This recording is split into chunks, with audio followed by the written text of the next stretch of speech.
brought to you by V-Guard, a product by Sensodyne and Vimal. We are Zubal.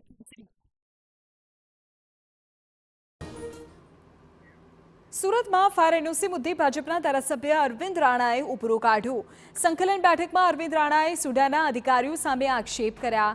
તેમણે કહ્યું કે માલ ખાય અધિકારીઓ અને માર ખાય ચૂંટાયેલા પ્રતિનિધિઓ.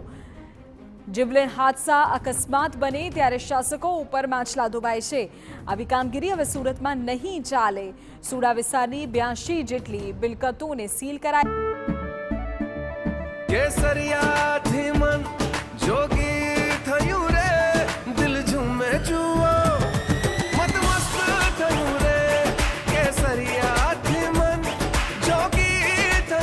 हर पल मनाओ केसरी त्योहार विमल बोलो जुबान केसरी છે.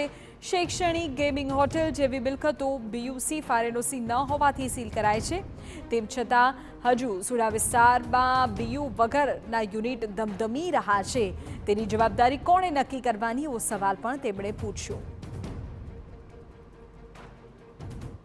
જે રીતે રાજકોટની અંદર આ ઘટના બન્યા બાદ તંત્ર છે તે સફાળું જાગ્યું છે અને અલગ અલગ વિસ્તારોની અંદર જે કામગીરી કરી રહી છે, ત્યારે ગઈકાલે સુરત કલેક્ટર કચેરી ખાતે જે સંકલનની જે બેઠક યોજાઈ હતી તેની અંદર ભાજપના ધારાસભ્ય અરવિંદભાઈ રાણા તરફથી જે કેટલાક પ્રશ્નો ઉઠાવ્યા હતા અને અધિકારીઓને આડે હાથે લીધા હતા. તો આપણી સાથે જે ધારાસભ્ય છે અરવિંદભાઈ રાણા, તેમની સાથે સીધી વાત કરીશું. સંકલનમાં શું રજૂઆત કરી અને અધિકારીઓ બાબતે તેમને કંઈક ટકોર પણ કરવામાં આવી છે. અરવિંદભાઈ, શું સંકલન બેઠકની અંદર આપની મુખ્યત્વે રજૂઆતો હતી? કઈ રીતના અધિકારીઓની મનમાની જોવા મળતી હોય છે?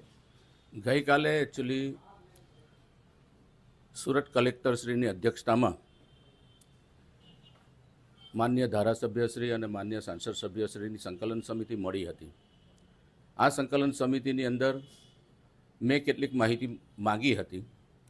એ માહિતીમાં સુડા વિસ્તારની અંદર રાજકોટની આ ગમખ્વાર ઘટના બન્યા પછી જે કોઈ એક્શન લેવામાં આવ્યા અને એક્શન લઈને કેટલીક મિલકતો ઉપર સીલ કરવામાં આવી, કેટલીક મિલકતો બંધ કરવામાં આવી, કેટલીક મિલકતોનો વપરાશ બંધ કરવામાં આવ્યો, એની મેં માહિતી માંગી હતી.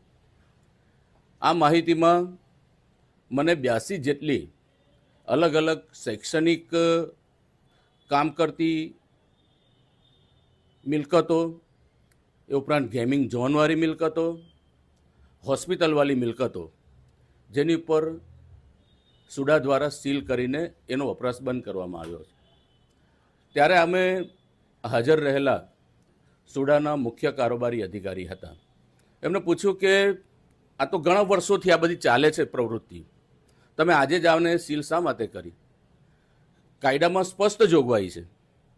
Gujarat town planning and urban development act જે છે એ એક્ટમાં સ્પષ્ટ જોગવાઈ છે કે સુડાના કારોબારી અધ્યક્ષ એ સુરત મહાનગરપાલિકાના મ્યુનિસિપલ કમિશનર છે અને આ મ્યુનિસિપલ કમિશનર શ્રીને સુડા વિસ્તારની અંદર જે કોઈક બાંધકામ પ્રવૃત્તિ ચાલે છે તેની ઉપર નિયંત્રણ કરવાની સત્તા GDCRમાં એને પ્રાપ્ત થઈ છે. એ કોમ્પિટન્ટ ઓથોરિટી છે.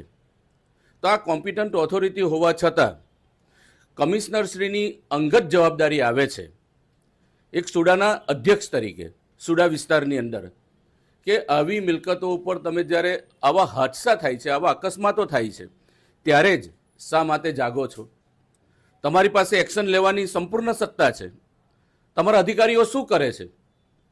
તમારા અધિકારીઓ જ્યારે આવા પ્રસંગો બને છે, આવું કંઈક અકસ્માત થાય છે, જીવલેણ અકસ્માત થાય છે, જીવતા માણસો ભૂંજાઈ જાય છે, તો એની રાહ જુઓ છો તમે લોકો? તો એ સંજોગોની અંદર ગઈકાલે આજે સંકલન સમિતિ મળી હતી. એ સંકલન સમિતિની અંદર સુડા વિસ્તારની અંદર આવી જેટલી પણ આવી મિલકતો છે કે જેની ઉપર મ્યુનિસિપલ કમિશનર શ્રી સુડાના અધ્યક્ષ તરીકે બેઠા છે, એની જવાબદારીમાં જે આવે છે, એની જવાબદારી એમને જે નિભાવવી જોઈએ એ નિભાવી શક્યા નથી. તો એમને આવનારી જે હવે પછીની સંકલન સમિતિ છે, સંકલન સમિતિની અંદર આ જે કંઈ કામગીરી કરી છે તેમાં અધિકારીઓ ઉપર શું પગલાં લીધા છે એની માહિતી લઈને આવવા જણાવ્યું છે. આ અધિકારીઓ પાસે માહિતી લઈને આવવાનું એટલા માટે જણાવ્યું છે કે આવા જ્યારે પ્રસંગો બને છે ત્યારે